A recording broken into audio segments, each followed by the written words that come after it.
ব্যাপার রে আজিজ, বাড়ি ঘরে তো শান্ত শান্ত লাগছে, তোর মামিটা কই?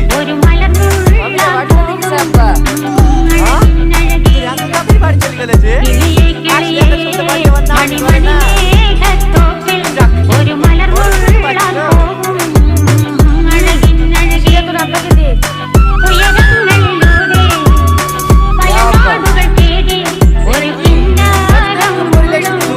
আবার লিস্ট হবে?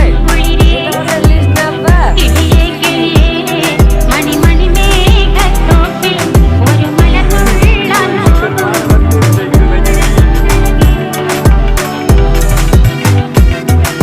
ভাবিকে আমি বাড়ি পাঠিয়ে দিয়েছি।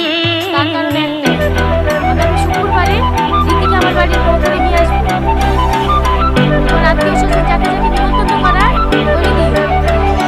আগামী শুক্রবারেই আমার ছেলে বিয়ে হবে। ও সম্ভব, এই বিয়ে আমি মানি না।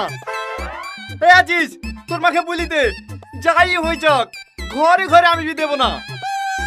বিয়ে দেবো না বললে হবে? সব ঠিক হয়ে গেছে। পৃথিবী উল্টে গেলেও ওই মেয়ের সাথেই তোর বিয়ে হবে। তোর আব্বার কানে মুখ ভরি বলে দে। এটা কি মগের মুল্লুক পেয়েছে নাকি? ছেলে আমার বিয়ে যে কি করে দেয় তাও আমি দেখছি। মা, আব্বা মাকে মুল্লুক পেছো নাকি বলছে? তোর বাপকেও ভালো করে বলে দে, শুক্রবারে যদি ওইখানে বিয়ে না হয় তোর বাপকেও আমি ডিভোর্স দেব। আব্বা, মা ডিভোর্স দাও বলছে? আরে থাম, তোমার কান আছে আমি শুনতে পেয়েছি।